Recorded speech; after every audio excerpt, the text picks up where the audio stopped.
2021 한반도 국제평화포럼 통일연구원 인도협력연구실 주재 세션을 시작하도록 하겠습니다. 이번 세션 주제는 한반도의 지속적 평화를 위한 인권과 개발의 통합적 접근과 과제입니다. 본 세션에서는 인권으로서의 개발과 한반도 평화, 또 북한의 지속가능한 개발 목표 이행 및 인권과의 관계, 또 UN SDG 관점에서의 북한 장애인 권리 및 개발에 대한 발표와 토론이 진행되도록 하겠습니다. 이번 세션에는 총 자장을 포함 총 7분의 패널을 모셨으며 자장은 통일연구원 김수함 선임연구위원께서 맡아주시겠습니다. 이제 자장님께 마이크를 넘기도록 하겠습니다. 예, 방금 이우태 통일연구원 인도협력연구실장으로부터 소개받은 통일연구원 선임연구위원 김수함입니다. 오늘 통일연구원이 참여한 세션에 자장을 맡게 돼서 영광으로 생각합니다. 지금 이 세션은 조금 전에 소개했듯이 3개 주제의 발표와 3명의 토론으로 세션을 진행하도록 구성되어 있습니다. 그래서 저희에게 주어진 시간이 1시간 반이기 때문에 상당히 촉박합니다. 그래서 아주 중요한 문제들이 토의되어야 하기 때문에 제 말씀은 간단히 줄이고, 또 연사 속에는 이 발표와 토론을 하는 과정에서 간략하게 말씀드리고 하겠습니다. 그럼 먼저 인권으로서의 개발과 한반도 평화라는 주제로 이성훈 경희대학교 미래문명원 특임연구원의 발표를 듣도록 하겠습니다.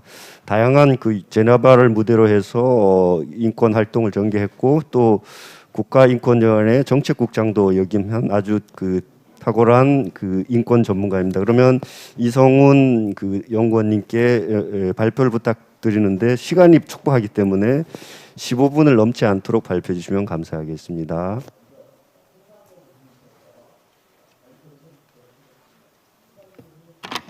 안녕하세요. 방금 소개받은 이성훈입니다. 바로 발표 들어가도록 하겠습니다. 이미 자료를 통해서 보셨겠지만 제가 맡은 주제는 인권으로서의 개발과 한반도 평화, 다른 말로 하면은 평화와 인권과 개발의 넥서스라고도 할 수 있고요. 이걸 어떻게 한반도에 적용할 수 있을까? 근데 사실 솔직히 얘기하자면 이 주제는 새로운 게 전혀 아닙니다. 왜냐하면은 이미 통일연구원에서 이거에 관한 연구도 있었고요. 그다음에 이전에 다른 비슷한 포럼에서도 많이 다뤘는데 이번에 좀 의미가 있다면은 이거를 SDG와 연결시키고, 마침 또 북한이 지난달에 비엔날이라는 국별 자발적 보고에서 SDG 보고를 했거든요. 그래서 뭔가 구체적인 게 있기 때문에 그렇게 좀 연계하는 게 좀 이번 논의에 좀 의미가 있지 않을까 이렇게 생각을 하고요. 그렇기 때문에 이미 다 알고 있는 내용들은 간략하게만 하고 제안 중심으로 이렇게 발표를 해보도록 하겠습니다. 인권으로서의 개발 발전, 국내에서는 이거를 발전이라고 하기도 하고 개발이라기도 하긴 했는데, 이거에 대해서는 논의는 많이 진행이 됐고, 근데 이거를 의미, 과연 이제 인권으로서의 개발로 한다는 게 무슨 의미를 지니느냐, 이게 더 나아가서는 평화와 어떻게 연관이 되느냐. 근데 많은 분들이 이제 발전을 얘기를 많이 하는데, 정작 1986년 유엔 총회에서 채택된 발전권 선언의 내용을 아는 사람은 생각보다 없더라고요. 사실 그 내용을 보면은 평화가 이미 들어가 있거든요. 특히 이제 7조에서 군축이라는 게 아주 명시적으로 들어가 있고, 근데 이거를 같이 연결을 잘 안 하는 것 같아요. 국내에서 논의할 때 그냥 발전하고는 배고픈 거, 식량권, 생존권 요 정도로만 얘기하거든요. 특히 이 발전 86년대에 그거를 한반도에 적용하자면은 남북뿐만 아니라 한반도 주변에 이 군축해서 이 국방비를 삭감해서 이거를 인간 발전에 어떻게 할 건가, 이게 핵심인데 그렇게 얘기하는 사람 생각보다 없더라고요. 그래서 일단은 기존에 있는 내용 중에서 저는 이 군축이 7조에 들어가 있다는 걸 강조하고, 나머지는 이제 자료 보시면 알 것 같아 넘어가도록 하고요. 그게 이제 86년에 만들어졌다면은 알다시피 이제 80년도가 냉전이 한창 이제 막바지로 가는 그런 거에, 그 당시에 유엔에 채택된 게 86년에 발전권 선언 말고도 84년에 평화권에 관한 선언이 있었죠. 84년에 어떻게 보면은, 그래서 그 당시에 냉전 후반기에 첨예한 이슈들이 유엔 총회에서는 발전권과 평화 선언이라는 걸로 이렇게 수렴이 됐고요. 담론 차원에서는.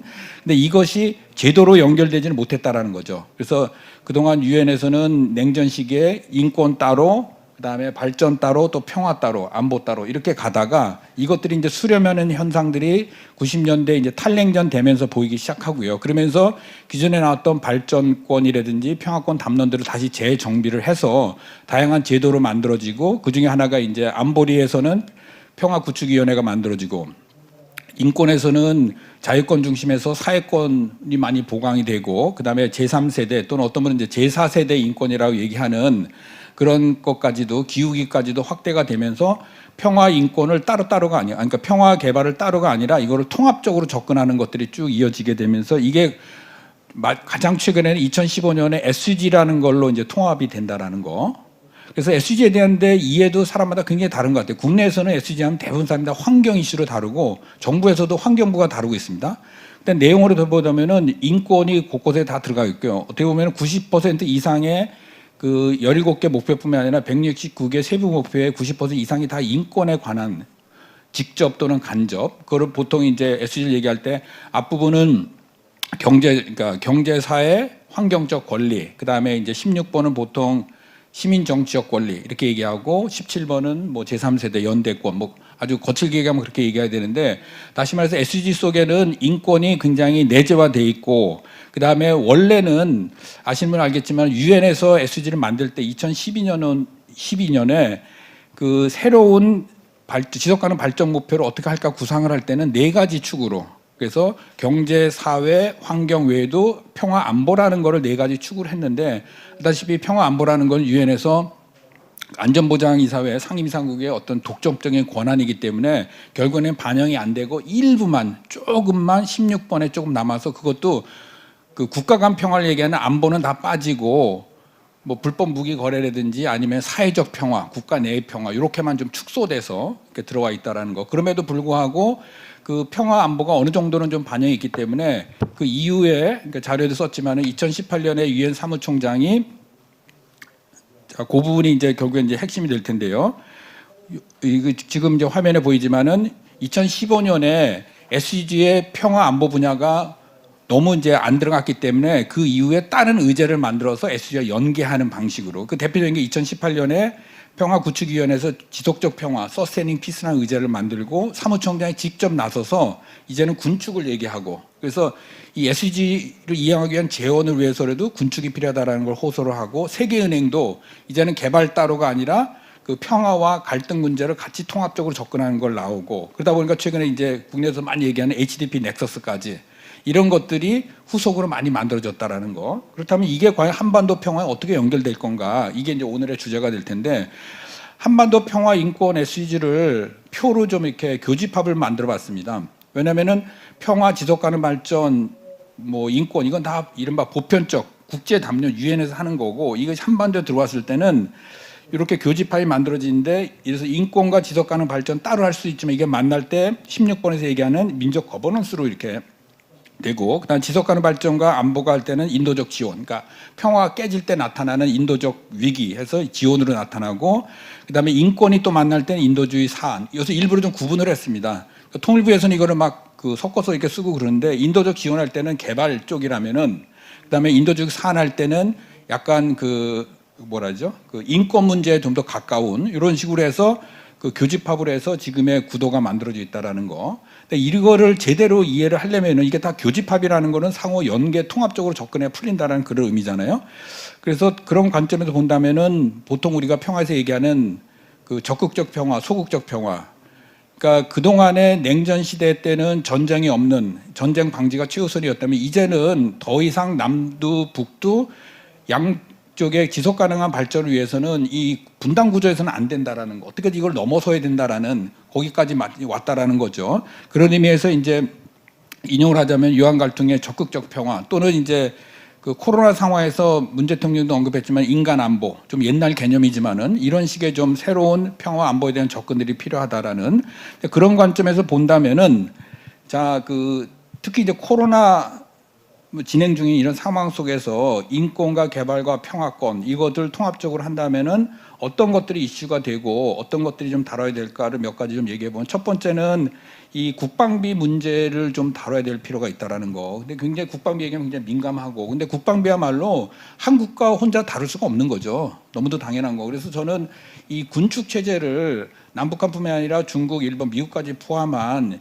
이 군축 체제를 같이 병행을 해야 된다라는 거. 일부에서 평화운동단체 지적했듯이 남북 평화공존 얘기하면서 한국의 국방비 증가세를 보면 엄청나거든요. 지난 5년, 10년 동안에. 근데 많은 국민들은 자랑스러워하죠. 우리 6대 국방비 뭐 국방 강국됐다라는 이런 왜곡된 인식에 대한 뭔가 좀 그런 쪽 성찰이 필요하다는 거고, 그다음에 이제 경제 제도랑 북한 주민의 인권 침해 이 부분에 대해서도 이거를 굉장히 이념적으로 이제 바라본 분들이 많는데 이건 국제 사회에서는 상식이거든요.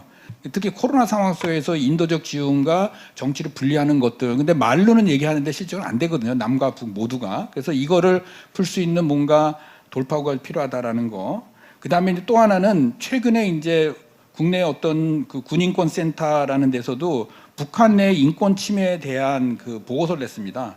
근데 이거는 이 분단 구조에서 가장 피해를 받는 집단이 이제 군에 해당되는데, 남북한 공이 군대 내에서의 어떤 인권 침해 문제를 구조적으로 좀 하는 것도 좀 필요하다라는 거. 그다음에 마지막으로는 이제 군사 기지 문제가 될 텐데, 이거는 뭐 꼭 미군 기지뿐만이 아니라 국내에서도 마찬가지고.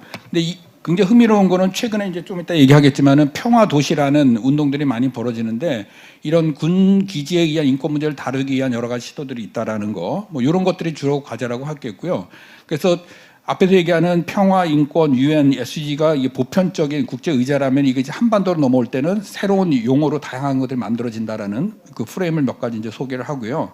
그래서 제도도 마찬가지로 이거 유엔의 제도가 있고 남북과 한반도로 올 때는 이런 것들이 있다라는 거. 그러니까 요것들을 국제와 국내와 좀 연계를 해서 그 시너지 효과를 창출하는 게 좀 필요하지 않겠나. 그러니까 종으로 횡으로 되는 거죠. 그러니까 횡으로 한다라는 건 평화, 인권, SDG 이거를 하고, 그다음에 종으로는 유엔과 한국과 북한과 뭐 이런 식의 연계를 좀 촘촘하게 만드는 것이 그 정책의 효과성을 높이는 데 필요하지 않을까 이렇게 생각을 하고요. 마지막으로 그 제안을 몇 가지 드리도록 하겠습니다. 알다시피 올해 7월에 북한에서 SDG를 참여를 했거든요. 근데 우리나라는 사실 그거를 굉장히 반기면서 SDG가 최근에 이제 뭔가 남북 협력의 돌파가 되겠다라고 막 얘기를 하는데, 정작 한국에서는 SDG에 관심이 없습니다. 그러니까 그런 아이러니가 있는 거예요. 북한 보고는 막 하라 그랬는데 정작 한국에서는 하는 거 별로 없고, 예를 들어서 VNR이라고 국가 보고가 2016년에 있었거든요. 제일 처음에 했거든요. 그 다음에 5년 동안 아무것도 지금 안 하고 있어요. 국제 보고를. 저는 아쉬웠던 게 올해 2021년에 미리미리 좀 준비를 해서, 재작년부터 제가 제안을 했었는데 북한이 할 때 우리 좀 같이 해서 국제 규범에 맞아서 우리 의제를 만드는.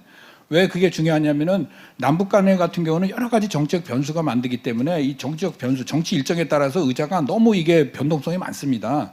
그럴 때 이제 국제적인 의제를 가지고 그 연동을 시킬 때 그런 변동성을 좀 줄이면서 안정적이게 뭔가 할 수 있지 않을까. 그거는 이제 북쪽에서도 굉장히 선호하는 거고, 한국 쪽에서도 그걸 전략적으로 활용하는 좀 지혜가 필요하지 않을까. 그래서 아쉽지만은 올해 기회는 넘어갔고, 근데 내년은 또 우리가 또 대선이잖아요. 그러니까 또 못하는 거고, 그럼 2020년으로 간단 말이에요. 그때 또 어떤 상황이 벌어질지 모르지만은 정작 SDG를 남북이 뭔가 협력의 툴로 만들기 위해서는 좀 더 국내와 국제 이걸 아우르는 좀 그 비전과 전략이 필요하다는 그런 차원에서 좀 이야기를 드렸고요. 그 다음에 이제 마지막 제안은 이제 뭐 당연한 거지만은, 그러니까 인권과 평화, 뭐 발전 다 좋은데 이거를 실질적으로 정책과 사업으로 갔을 때 접근법, 어프로치가 필요하다라는 뭐 그런 면에서 이제 두 가지를 얘기를 한 거고요. 그러니까 인권에서 바라본 평화, 평화에서 바라본 인권. 그러니까 인권 얘기하면서 새로운 갈등이 발생하는 경우가 굉장히 많거든요. 국내도 마찬가지죠. 그런 의미에서는 갈등 인지적 접근이 필요하고, 그다음에 평화 문제를 다룰 때도 평화라는 것이 말로는 이렇게 쉽지만 실제 갈 때는 그 인권을 둘러싼 갈등들이 굉장히 많은데, 그런 인권 기반 접근이 같이 해야, 이게 영어로 얘기하면 우리 트레이드 오프라 그러죠. 선한 의도를 가지고 우리가 정책과 사업을 하는데 결과는 그렇지 않거든요. 그래서 이 과정 중심으로 접근해야 이런 그러니까 동기와 결과가 같이 매치되는 것이 되겠다라는 거. 그다음에 이제 연계 통합적 접근은 뭐 다 아시는 거에 넘어가고, 마지막으로는 SDG 활용과 관련해서 이따가 이제 김태현 교수님도 얘기하겠지만은 18번에 대한 것들이 좀 최근에 많이 나옵니다. 예를 들어서 그 캄보디아하고 라오스 같은 경우는 SDG 17개는 국제사회가 정한 보편적인 목표라면은 자국 입장에서 이 보편적인 목표가 자국의 현실을 반영하지 않다고 해가지고 목표를 만들거든요, 자발적으로. 그걸 18번이라고 붙이는 거죠. 그러니까 캄보디아 같은 경우는 대인 지뢰, 그러니까 지뢰라든지, 그다음에 라오스 같은 경우는 폭발하지 않는 그 폭탄들, 베트남 전도는. 그렇다면은 이런 좀 상상력을 좀 발휘해서 남북한 공동으로 뭐 18번을 만들어서 공동 사업을 한다든지, 지금 강원도에서도 그런 얘기 많이 해요. 2024년에 강원도에서 그 청소년 올림픽 지금 하기로 돼 있잖아요. 2024년 그거를 이제 남북 공동 주최로 하려고 하는데 뭐 저는 굉장히 좋다고 생각하고, 그럴 때 SG와 연결해서 남북 강원도가 DMZ로 잘라져 있기 때문에 지속 가능 발전 자체가 불가능한 거거든요. 그래서 이런 것들 국가 차원에서 어려우면은 지자체 차원에서 뭔가를 만드는 그런 시도들이 좀 필요하겠다라는 거고, 그다음에 군축 캠페인 앞에서 얘기했고요. 그다음에 무기 거래 조약과 핵무기 금지 조약 협약이 있는데 우리나라 다 가입 못 하고 있습니다. 안 하고 못 하고 있고 일본도 안 하고 있고요. 이게 이제 대표적인 사례인데, 국제적인 의제 이것과 함께 이게 나가야 되는데, 국제적인 조약은 따르고 국내는 따르고, 항상 우리에게는 한반도 특성을 얘기하는데 이걸 좀 좁혀가는 노력들이 같이 해야 국제사회 지지를 좀 더 받을 수 있다라는 생각이고, 마지막으로는 그 이제 다음 주가 되겠죠. 유엔 국제 평화의 날이 있죠. 세계 평화 날이 있고 유엔 SDG 채택되는 이 주간인데, 제가 뭐 도와드리고 있는 평창에서는 이 기간을 평창 평화 주간으로 전 세계 많은 그 시민단체들 캠페인을 하거든요. 그다음 BTS도 출연한다 그래요. 유엔 SDG 그러니까 이 주간 행사 때 이런 것들을 좀 한반도 평화 좀 연계를 해서 국제적인 캠페인과 하는 이런 좀 지혜도 좀 필요하지 않을까 이렇게 생각을 하고, 마지막은 오늘 이 포럼 말고도 사실 비슷한 주제를 다룬 데가 굉장히 많습니다. 5월 달이 되면 제주에서 하고, 그다음에 평창 평화 포럼은 2월 달에 하고, 그다음에 경기 DMZ 포럼 지지난달에 했죠. 제가 볼 때는 이게 평화 관련한 통일 관련 4개의 메이저가 있거든요. 근데 비슷비슷해요. 어떤 사람은 같은 주제 가지고 4번을 출연하게 되거든요. 그래서 저는 요 4포럼 간에 좀 이슈에 대한 좀 뭐랄까 역할 분담이랄까 좀 더 이렇게 깊이 하게 되는 좀 시너지를 좀 만들었으면 좋겠다는 생각이고, 그다음에 DMZ 국제평화지대 국제 캠페인은 대통령께서 유엔 총회에서 언급을 했는데 사실 팔로우 별로 없거든요. 저는 이런 거를 의제를 만들 때 그냥 딸랑 연설이 아니라 진짜 국내에 있는 국제 이런 캠페인 단체와 해서 요거를 좀 국제 캠페인을 만드는 것이 좀 필요했지 않나 이렇게 생각이 들고, 한반도 종전 캠페인은 지금 많이 진행되고 있는데 생각보다 많이 확대가 안 돼서 좀 안타깝고요. 마지막으로 평화 도시라고 요게 이제 최근에 많이 이제 나타나는 건데, 그 인천시, 파주시, 고양시 다 평화 도시를 선포를 하고 있습니다. 평창도 평화 도시 선포를 했고요. 근데 동기는 조금씩 다릅니다. 대부분이 이제 접경지대라는 것 때문에 군사 기지대 이거를 좀가 평화 도시로 좀 이렇게 전환해 보자라는 건데, 그 내용을 들어보면은 너무 국가 흉내를 많이 내는 것 같아요. 평화 수도다. 그래서 일종의 그 도시 홍보 차원에서 하는데, 저는 그런 식이 아니라 지자체가 국가를 흉내내는 게 아니라 진짜 밑바닥부터 평화의 문화를 만드는 이런 작업부터 시작해서, 그러면 그 지역 내에 있는 이주민이라든지 탈북 주민이라든지 이런 분이 어떻게 조화롭게 평화롭게 살 수 있는가, 이런 것부터 해서 밑에서 올라가는 평화운동의 하나의 계기가 해야 되지 않을까, 평화도시 운동이. 그럴 때 국가에서 하는 것과 같이 하면서 시너지가 될 수 있다라는 그런 생각을 마지막으로 제안드립니다. 이상으로 발표 마치도록 하겠습니다. 감사합니다. 예, 이성훈 연구원님 감사드립니다. 한반도 평화 발전 인권의 넥서스라는 어떤 그런 거대 담론을 한반도 평화에 적용했을 때의 어떤 이 중범위의 어떤 실천 구상과 세부적인 어떤 내부적인 구상들을 잘 말씀해 주신 것 같은데, 토론 시간에 유익한 질의응답이 있었으면 좋겠습니다. 다음으로는 원래 프로그램상으로는 이제 김태균 교수가 먼저 발표를 해야 되는데, 개인 사정상 발표 순서를 좀 더 변경해서 유엔 SDG 관점에서의 북한 장애인 권리 및 개발이란 주제로 원재천 한동대 교수님의 발표를 듣겠습니다. 원 교수님은 뭐 국제법 전공하시고 인권을 전공하셨고, 또 실제로 그 북한 인권과 관련된 이 활동가로도 하시고, 또 최근에는 장애인 권리에 대해서 지속적으로 추적해 오셨기 때문에 아마 꽤 유익한 발표를 해주실 것으로 기대됩니다. 그러면 원재천 교수님 발표 부탁드리면서, 지금 시간이 상당히 촉박하기 때문에 제 임무는 시간 통제인 것 같습니다. 15분을 넘지 않도록 발제를 해주시면 감사하겠습니다. 네, 반갑습니다.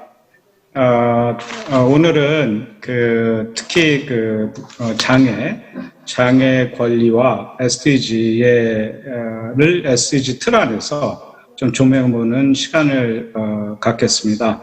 제가 PPT가 좀 또 한국어로 이제 번역이 되어 있기 때문에 참조를 해주시고, 오늘 또 이렇게 특별히 우리 VT 문탑은 정말 초대 북한 인권 특별 보고관이시죠. 이렇게 토론으로 또 참석을 해주셨고, 또 우리 적십자 또 한국 그 사무소 대표님들 이렇게 참여해 주시는데 그냥 제가 이거를 영어로 이렇게 준비를 했으니까 그냥 영어로 발표를 하겠습니다. Once again, thank you for this special opportunity to 네, share. 감사합니다. 오늘 이렇게 발표할 발표할 수 있는 기회를 주셔서 감사드립니다. 저는 오늘 북한 SDG. 내 장애인 문제를 SDG와 연계해서 한번 보도록 하겠습니다.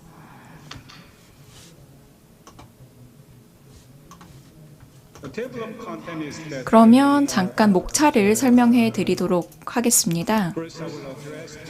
우선 첫 번째로는 이 시민적 정치적 권리에 관한 규약에 대해서 말씀을 드리려고 하고요. 그 다음에 이 북한에서의 인권, 이 보호 프레임워크에 대해서 말씀을 드리려고 합니다. 그리고 이 장애인이 어떻게 다뤄지고 있는지 SDG라는 맥락에서 한번 보도록 하겠습니다. 장애인 권리 그리고 이 SDG라는 맥락에서 볼 것이고요. 그리고 북한에서 직접 제시한 비엔나를 토대로 저의 분석 결과를 말씀을 드리도록 하겠습니다. 그리고 제가 우려하는 5가지 항목에 대해서 말씀을 드리고 또 제안을 하면서 발표를 가름하려고 합니다. 그러면은 우선 저희 이 인권이라는 주제 하에서 북한 문제를 다루고 있기 때문에 잠깐 이 말씀을 먼저 드려야 될 것 같은데요.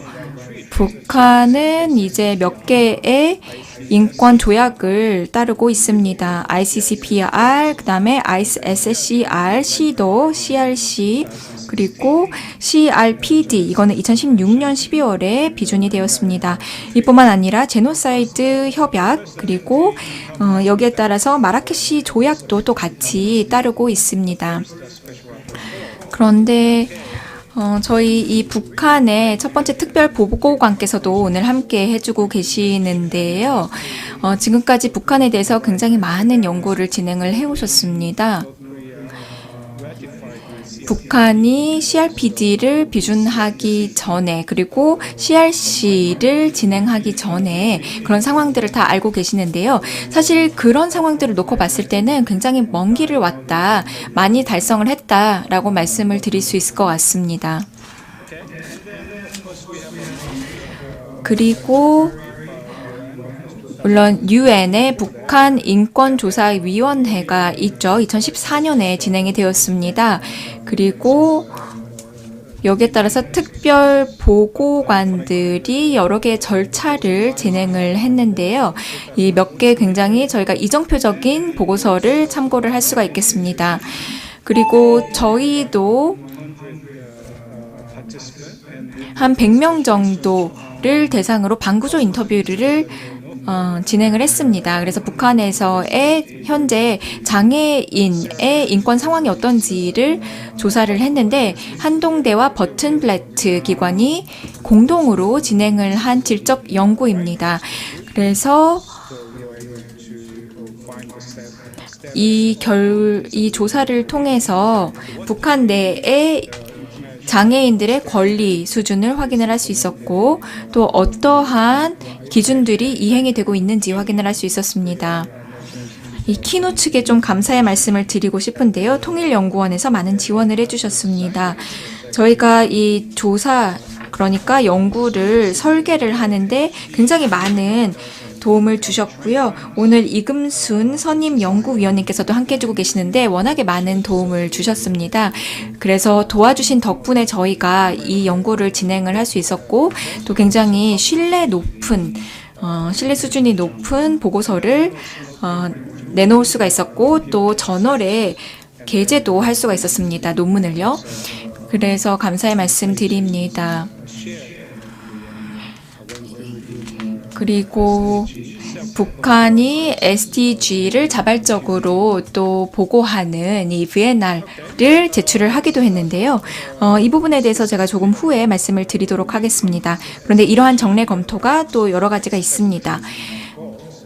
SDG에는 17개의 목표가 있습니다. 그런데 모두를 위한이라는 용어, 그리고 취약계층, 아니면은 가장 혜택을 못 받는 계층, 아니면은 이게 비차별적인, 그리고 모두에게 보편적인, 그리고 동등한 접근권을 줘야 된다라는 이러한 용어를 보실 때 이게 이제 단순히 취약계층에만 해당이 되는 것이 아니라 장애인들에게도 당연히 해당이 되는 용어들입니다.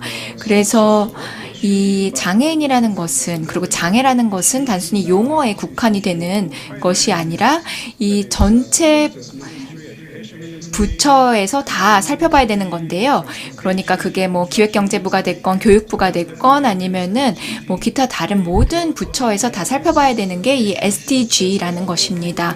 그래서 이 취약계층이라는 문제를 면밀히 들여다보고, 그리고 모든 부처가 다 온라인이 되어 있어야 되는 것이죠.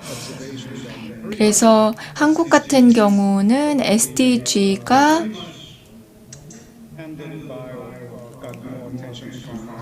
아무래도 환경부에서 더 많이 주목을 하고 있는 경향이 있습니다. 하지만 유럽 같은 경우는 뭐 총리 부가 있거나 하면은 SDG 문제를 그쪽으로 이양을 하는 경우도 상당히 많습니다. 그래서 이제 SDG 그리고 SDG를 이 국가 차원 그리고 지역 차원에서 이행을 하는 것이 지금은 굉장히 구체적인 단에서 진행이 되고 있다라기보다는 아주 포괄적인 차원에서만 진행이 되고 있다라고 보고 있습니다. 인권, 그 다음에 환경, 개발, 이 모든 것들은 굉장히 이제 포괄적인 그런 개념들이죠.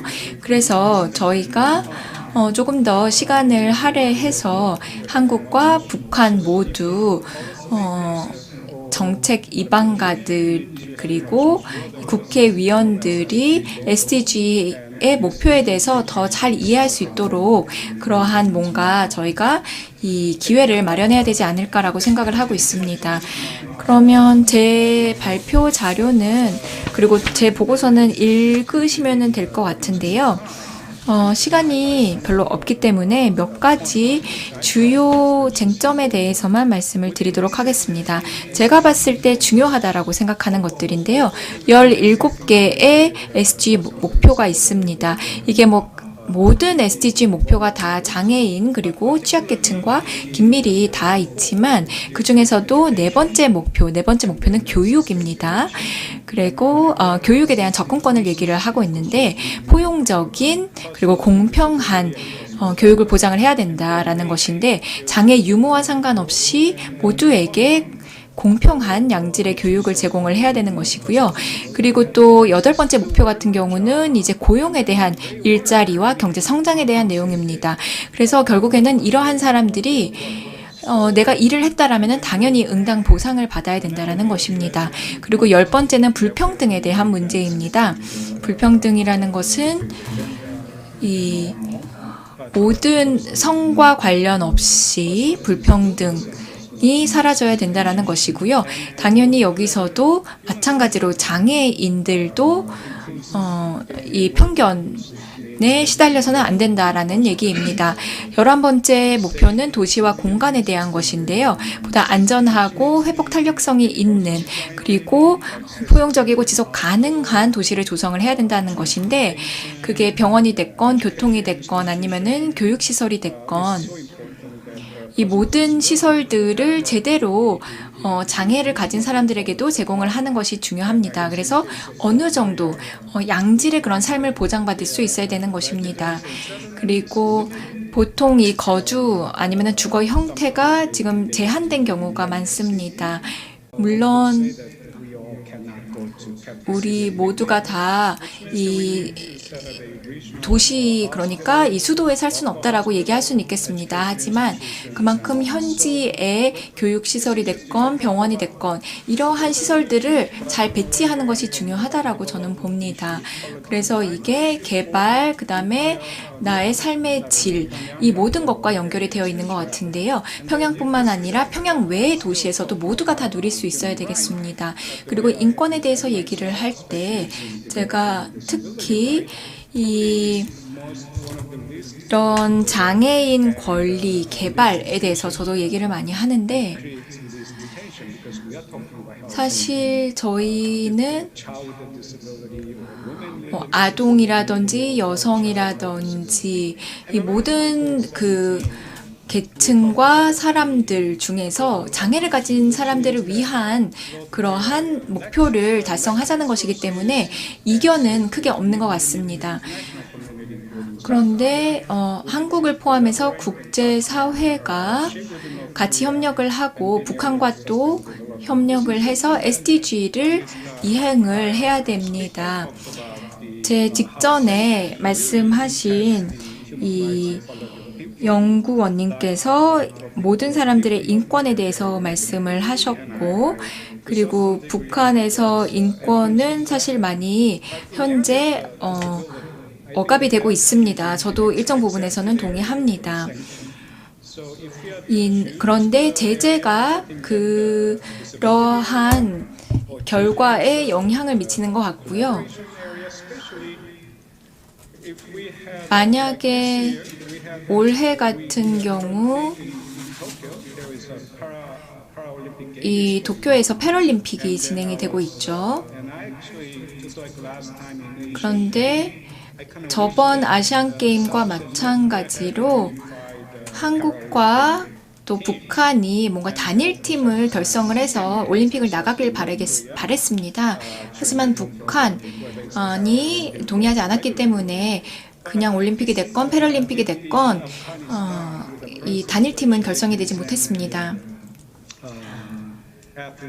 그런데 이 패럴림픽에 이렇게 선수단을 파견을 할 수 있는 정도라면 같이 저희가 단일팀을 만들어서 트레이닝을 하고 그리고 대화를 재개할 수 있는 그리고 협력을 재개할 수 있는 기회를 충분히 만들어낼 수 있다고 생각을 합니다.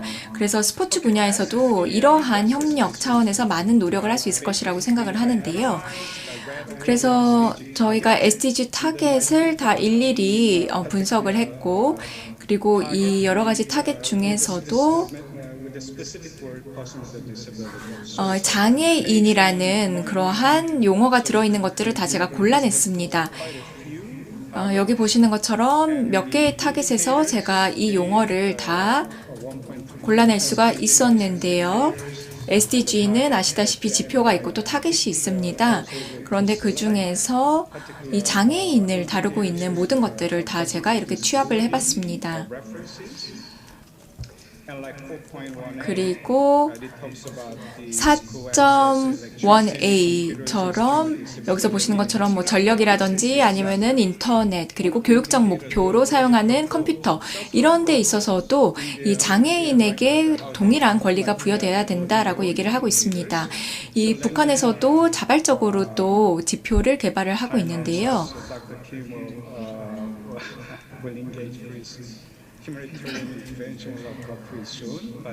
네, 이렇게 여러 가지가 있는데 북한의 VNR을 한번 보면은 두 가지 지표가 이 장애인에 대해서 얘기를 하고 있습니다. 4A1이 첫 번째였고요. 이건 이제 학교의 접근권에 대한 것이었습니다. 그리고 12.1이 두 번째 조항이었는데요. 이 장애인의 보호 법에 대해서 얘기를 하고 있습니다. 그래서 결국에는 북한이 다시금 이 지표들을 살펴보면서 원 교수님 5분 내로 좀 줄여주시면 업데이트해야 된다라고 좋겠습니다. 생각을 합니다. 시간이 많지 않아서요. 네. 그래서 이렇게 여러 가지 지표들이 있는데요. 특히 아동이라든지 아니면은 이 여성이라든지 근로자라든지 그리고 다양한 이제 장애 유형에 대해서도 얘기를 할 필요가 있습니다. 여기에 대한 측정 지표가 있어야지만 얼만큼 개선을 할 수 있는지 볼 수 있다라고 생각을 하는데요. 그러면 이제 마무리를 좀 하도록 하겠습니다.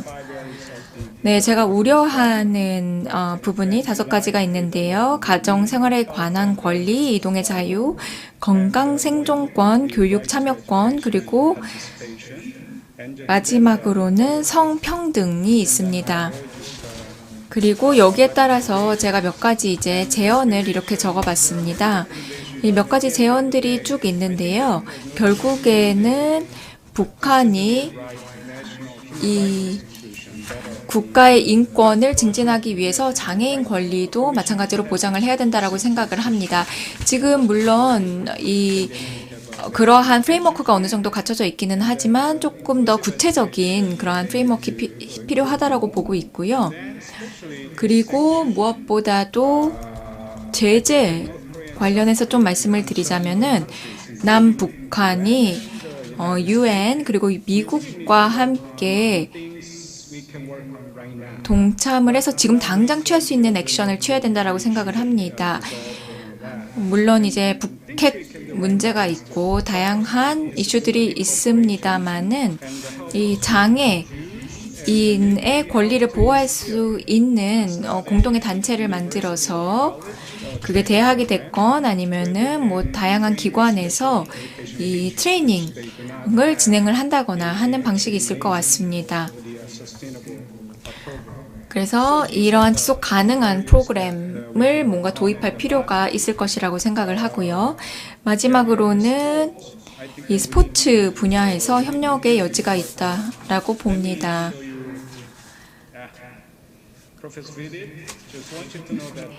네, 제가 이 내용을 지금 계속 연구를 하고 있는데요. 좀 말씀을 드리고 싶었습니다. 네, 비tit 교수님께 좀 말씀을 드리고 싶었는데요.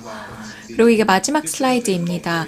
그래서 이 결국에 장애 관련해서 협력을 하고 이렇게 같이 협동을 하는 것은 우리 선의를 보여줄 수 있는 아주 실용적인 기회라고 생각을 합니다. 그리고 이행 가능한 방식이고요. SDG를 저희가 제대로 이행할 수 있는 방법이라고 생각을 하고 있습니다. 한국, 미국, 유럽 그리고 다른 국가들이 같이 동참을 할 수 있는 기회가 생길 것이라고 생각을 하고요. 이뿐만 아니라 뭔가 장애의 권리에 대한 보호도 있겠지만 이제 인프라도 구축을 할 수 있는 그러한 여지가 있기 때문에 지금 당장 할 수 있는 것이 상당히 많습니다. 아시안 게임에서 볼 수 있었듯이 이렇게 단일팀이 파견이 되었었죠. 이렇게 이번에도 되기를 바랬습니다만 안타깝게도 도쿄에서는 성사가 되지 못했습니다. 그리고 한 가지 좀 제안을 하자면 이 통일연구원이 공식적으로 한국의 패럴림픽 위원회와 같이 뭔가 파트너십을 체결을 해서 한국의 트레이닝 센터를 뭐 개소를 한다든지 하면은 뭔가 돌파구가 생기지 않을까라는 생각이 듭니다. 네, 경청해 주셔서 감사드립니다. 그러면은 토론 기대하겠습니다. 감사합니다. 교수님 많은 준비를 했는데 또 유익한 논의를 할 수 있는 여러 가지 그 제안도 하셨는데 시간 관계상 제 쪽에서 죄송하다는 말씀을 전합니다. 다음은 그 북한의 지속 가능한 개발 목표 이행 및 인권과의 관계라는 주제로 김태균 서울대학교 국제대학원 교수님께 발표를 부탁드리겠습니다. 그 김 교수님도 제 역할이 시간을 좀 더 효율적으로 쓰는 것이기 때문에 한 15분 정도의 발표를 부탁드리겠습니다. 김태균 교수님 부탁합니다. 네, 감사합니다. 제가 뭐 개인 일정 때문에 좀 늦게 와서 원재천 교수님한테 먼저 발표를 부탁드려서 너무 죄송하다는 말씀드리고요. 제 발표를 시작하도록 하겠습니다. 김수환 박사님, 제가 아주 존경하는 우리 그 북한 연구의 대가이신데 아마 이제 제가 알기로 은퇴가 얼마 안 남으셔서 최대한 오늘 제 발표를 우리 오늘 김수환 박사님한테 바치는 그런 발표로 시작하도록 하겠습니다. 일단은 제가 영어로 준비를 했는데 지금 보니까 처음 발표를 한국어로 하시고 두 번째 발표 영어로 하셨기 때문에 발표문은 영어로 하고 발표는 한국어로 하도록 하겠습니다. 섞어서 하도록 하겠습니다. 자, 보이시나요? 네, 그럼 시작하도록 하겠습니다. 제 발표는 지금 15분밖에 시간이 없기 때문에 그리고 시간이 좀 지체됐다고 생각이 좀 들어서 간단하게만 말씀드리도록 하겠습니다. 큰 주제는 이겁니다. 그 SDG 벌써 저 첫 번째 발표하신 이성훈 선배 이사님 발표 내용이랑 많이 겹쳐서 북한이 7월 달에 이미 그 VNR을 발표를 했고요. 그리고 VNR을 발표했고 한국은 VNR을 아까 말씀하셨듯이 2016년도에 보고를 했습니다. 그리고 북한에서도 이 SDG 이행을 위해서 여러 가지 지금 노력을 해왔고, 국내적으로도 소위 얘기하는 National Development Goal이 있습니다. 그래서 국내 차원에서 북한이 추진하고 있는 국내 어떤 개발이라든가 발전에 관련된 여러 가지 목표가 있고, 이 목표가 글로벌 규범이라고 하는 SDG와 어떻게 링키지가 연결이 되는가를 파악하는 게 굉장히 중요하다. 그리고 더 나아가서는 UPR에서 얘기하는 북한이 지금 인권을 어떻게 하겠다, 뭐 앞으로 뭐 개선하겠다, 아니면 보류하겠다, 여러 가지 그룹으로 나눌 수 있는데 이 세 가지를 관통하는 그런 이슈가 무엇인가를 찾는 것이 저는 앞으로 굉장히 급선무라 생각이 듭니다. 뭐 다양하게 북한과 협력할 수 있고 뭐 개발 협력이라든가 인권 문제라든가 여러 가지 담론들 얘기할 수 있지만 가장 현실적으로 중요한 건 보편적 규범으로서의 SDG, 그 북한이 갖고 있는 굉장히 특수한 지금 상황인 어떤 National Development Goal과의 어떤 교차 지점에 있는 것과 결국은 인권까지 연결될 수 있는 UPR에서의 북한이 앞으로 개선하겠다라고 약속을 하고 있는 것이 어떻게 3자가 교차되는가 하는 그 교차 영역, 교집합을 찾아내서 그걸 전략화하는 것이 앞으로의 남북 협력뿐만 아니라 글로벌 규범에서 글로벌 국제사회와 연결해서 협력할 수 있는 방법이 될 수 있다라는 그런 메시지를 던지고 싶어서 오늘 발표를 준비를 했습니다. 자, 이제 보시면요. 네, 이거는 이제 컨텐츠고요. 지금 방금 말씀드렸던 내용입니다. 그래서 보편적 Universal Norm이라고 할 수 있는 것이 결국은 SD Sustainable Development Goal과 UPR에서 얘기하는 Human Rights 이런 것들이 될 수 있을 것 같고 북한이 결코 이런 VNR에서 제출했던 그 내용을 보시면 아시겠지만 SDG나 글로벌 규범이라고 하는 것들을 거부하지 않습니다.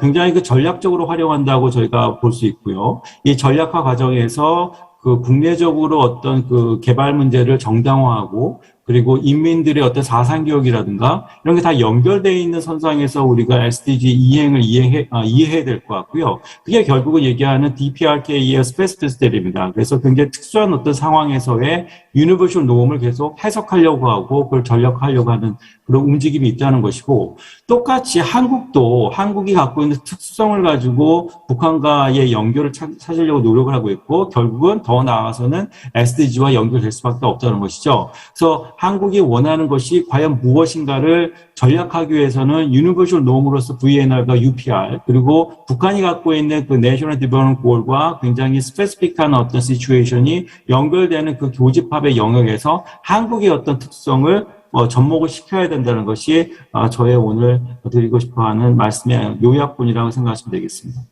자, 그래서 이게 뭐 전략도를 보면 이렇게 나눠질 수 있을 것 같은데요. 윗부분에 있는 Sustainable Development Goal은 사실상 유니버셜 놈으로서 모든 국가, 모든 그 UN 회원국에는 다 내셔널 고얼로 아니면 내셔널 임플리멘테이션 메커니즘을 어떻게 만들 것인가가 연결되죠. 그래서 유니버셜에서 시작해서 결국은 퍼티큘러한 어떤 시츄에이션을 넘어가는 그런 단계라면 반면에 내셔널 고얼은 내셔널 시츄에이션을 시작을 해서 결국은 SDG와 연결시키려고 노력을 합니다. 그래서 그 교차 지점에서 나오는 여러 가지 이슈가 있을 것이고요. 그 이슈를 가지고 북한이 지금 UPR을 어떻게 이행하겠다라고 얘기한 것들과 연결되는 것이 무엇인가를 찾고자 하는 것이 오늘 발표의 전체 프레임워크라고 보시면 되겠습니다. 하나씩 보자면 그 북한의 VNR 내용은 뭐 이미 다 뭐 아시는 내용들이라서 그거를 하나하나 설명할 필요는 없을 것 같고요. 북한이 이 이행 과정에서 이행 과정을 하면 이제 VNR을 보고하는 그 준비 과정에서 굉장히 다양한 노력을 해왔다는 것입니다. 그 뭐 UN ASCAP과 연결돼가지고 4차례 이제 국제회의에 나와서 북한이 어떻게 이행하겠다는 거를 간간히 보고를 해서 저희가 일정 정도의 어느 수준의 그 북한이 이행을 하겠다는 건 알고 있었고요. 그래서 그 북한이 계속 노력했던 건 뭐냐면 7차 당차에도 나왔던 5개년 그 발전 계획과 굉장히 전략적으로 접목시킬 노력을 해왔다는 것입니다. 또 8차 당대회에서 이제 새롭게 앞으로 이게 개발 계획이 나왔지만, 발전 계획이 나왔지만, 결국은 2021년도 요번에 보고한 이런 VNR의 키 포인트들과 어떻게 연결되는가를 파악하는 게 굉장히 중요하다는 것이고요.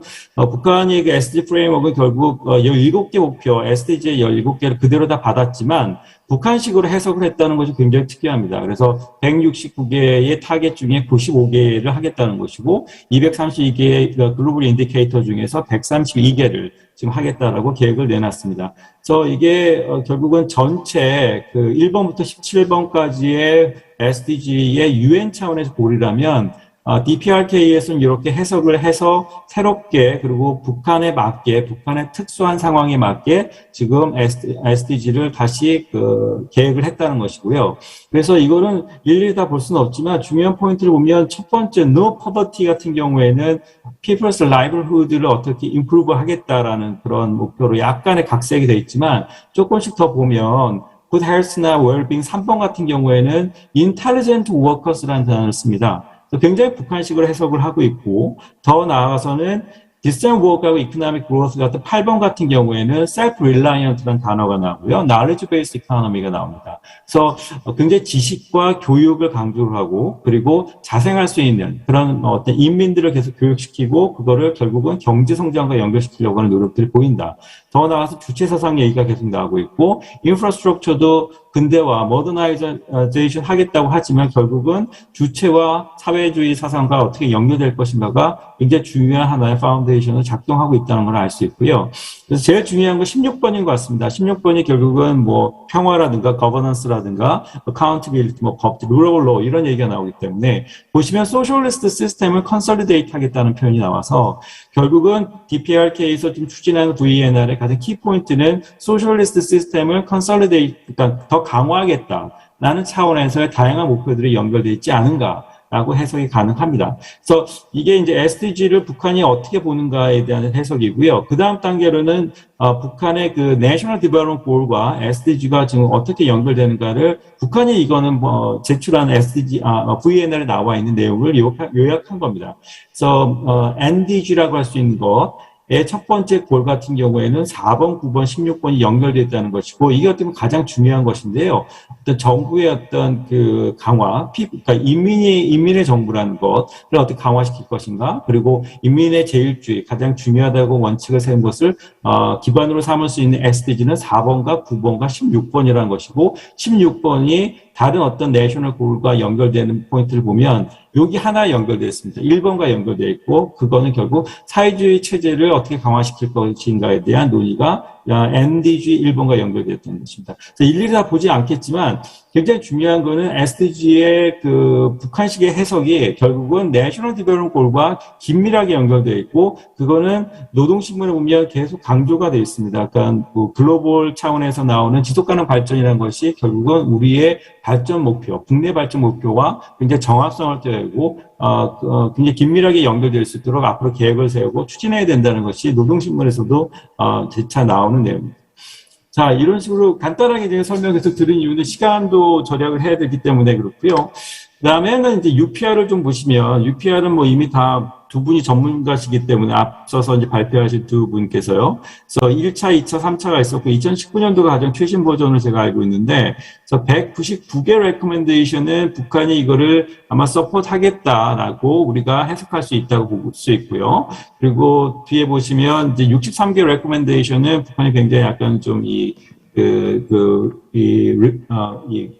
지금 당장 시행하기는 어렵다라는 그런 메시지로 저희가 이해할 수 있을 것 같습니다. 그래서 199개를 위주로 보시면 두 번째 슬라이드에서 보시면 이 내용이 나오거든요. 일단 그 continuing efforts for the implementation of 5-year strategies for national economic development. 아까 말씀드렸던 5개년 발전 목표 계획이라 전략 목표라는 것이 UPR에서도 이거는 계속 이행을 해야 된다 얘기하고 있고 북한이 지금 그 NDG라고 하는 것과 굉장히 긴밀하게 UPR도 연결됐다는 포인트를 찾을 수 있고요. 더 나아가서는 SDG까지 연결되어 있기 때문에 북한이 시작점은 제가 보기에는 2019년 UPR에서부터 시작할 수도 있다라고 우리가 확인할 수 있을 것 같습니다.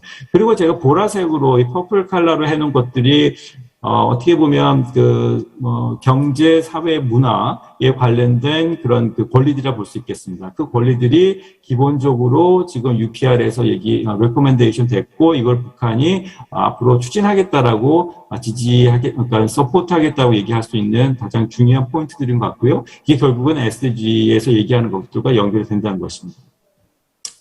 간단하게 정리를 해보자면 이러한 키 포인트들을 저희가 지금 세 가지 SDG와 SDVNR 그리고 National Development Goal, UPR의 어떤 교차 지점에서 찾을 수 있는 포인트들인 것 같습니다. 첫 번째는 그 Economic, Social, Cultural Rights 이에 관련된 이슈가 앞으로 한국이 접근할 때 한국이 어떻게 교집합 영역에서 북한과 협력을 하겠다라고 할 때 뭔가 이게 폴리티컬하고 시빌한 라이츠의 접근보다는 이코노믹, 소셜, 컬처럴 라이츠의 중점적인 어떤 포인트를 찾는 것. 예를 들어서 인프라스트럭처라든가 에너지 이슈라든가 산림 이슈라든가 북한 지금 당장 그 VNR에서 강조하고 있는 것들을 저희가 선택하는 것이 굉장히 전략적으로 접근하는 중요한 포인트가 될 수 있다라는 것이고요.